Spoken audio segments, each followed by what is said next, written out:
Hello everyone, welcome to the history class. In this video, I will be continuing with the fourth theme of class 11th history, that is the Central Islamic Lands. Now in this video, I will be discussing about the literary contribution of Islam. So let's start the topic. In the schools of Alexandria, Syria and Mesopotamia, Greek philosophy, mathematics and medicine were taught along with other subjects. The Umayyads and the Abbasid caliphs commissioned the translation of Greek and Syriac books into Arabic by Christian scholars. They took a keen interest in doing this translation work, exploring the knowledge in different fields. Translation became a well-organized activity under Al-Mamun, who supported the Library-cum-Institute of Science in Baghdad, where the scholars worked. The works of Aristotle, the Element of Euclid and Ptolemy's Almagest were brought to the attention of Arabic reading scholars. Indian books on astronomy, mathematics and medicines were also translated into Arabic during the same period. So, this was the biggest literary contribution of the Islam. This was a time period when a lot of literary work was done by the Islamic people. The study of the new subjects promoted critical inquiry and had a profound influence on Islamic intellectual life. Scholars with theological bent of mind, such as a group known as Mutazila, used Greek logic and methods of reasoning to defend Islamic beliefs. Ibn Sina, this is very important name. Ibn Sina, a doctor by profession and a philosopher, did not believe in the resurrection of body on the day of judgment. This was met with strong opposition from theologians. His medical writings were widely read. The most influential was Al-Qanun, Fil Tib, or the Canon of Medicine, a million-word manuscript that lists 760 drugs sold by the pharmacist of this day and includes note on his own experiments conducted in hospitals.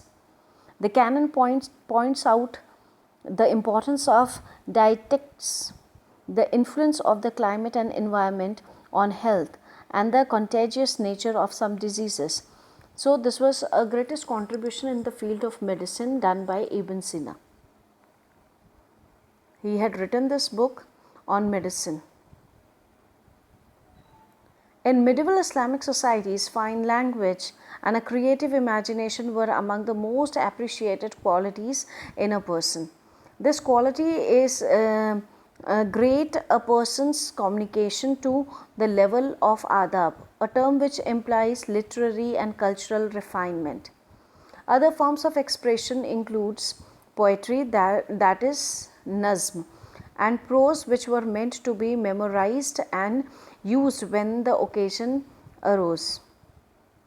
The most popular poetry composition of pre-Islamic origin was the ode, developed by the poets of the Abbasid period to glorify the achievements of their patrons.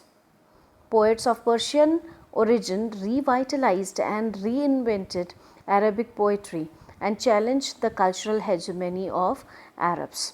So this was the time period when in prose and poetry writing most of the work done in this field. Abu Nuwas, who was a Persian in origin, broke new grounds by composing classical poetry on new themes such as wine and male love, with the intention of celebrating pleasures. Forbidden by Islam, following the same tradition, the Sufis glorified the intoxication caused by the wine of mystical love. The Sassanid court poet Rudaki was considered the father of new Persian poetry, which included new forms such as the short lyrical poem called ghazals and poems called quatrains or rubai, plural of rubaiyat.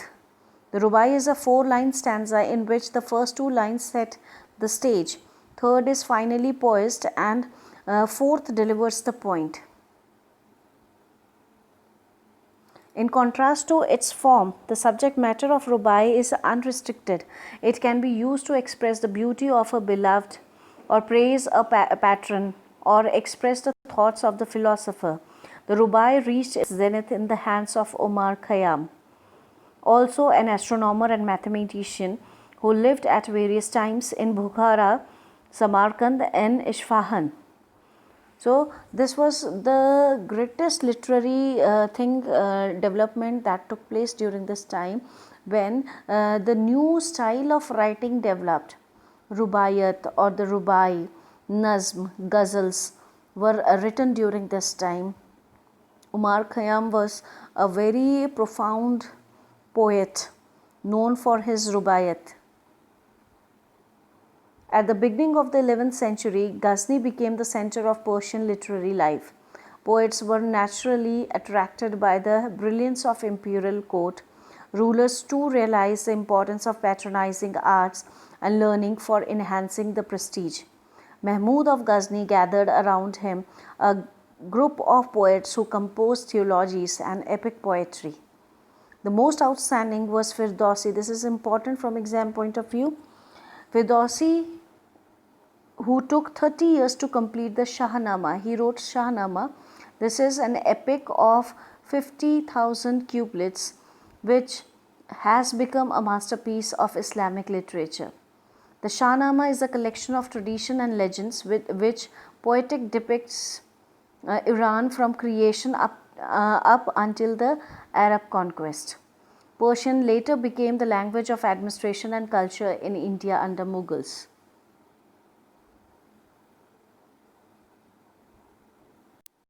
The catalogue of Baghdad bookseller Ibn Nadim describes a large number of works written in prose for the moral education and amusement of readers.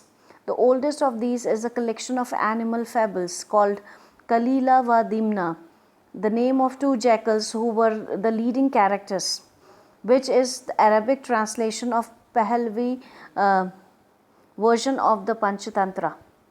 The most widespread and lasting literary works are the stories of hero adventurers such as Alexander and Sindbad, for those of unhappy lovers such as Qais, known as Majnu. These have developed over the centuries into orally and written tradition.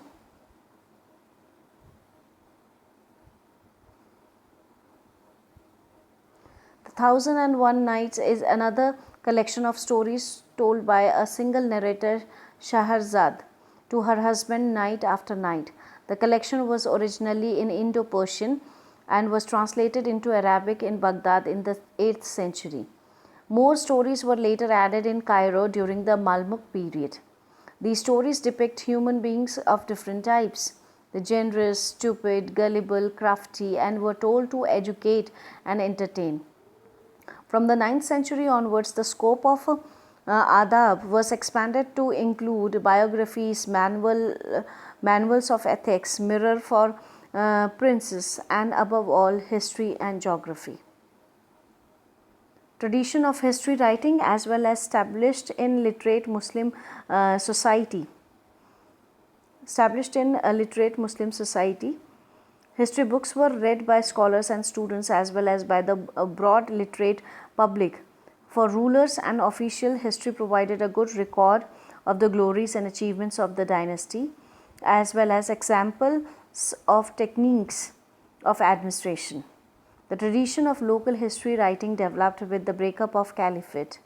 Geography and general history was combined in Muruz al-Dhahab of Masudi to illustrate the wide variety of worldly cultures.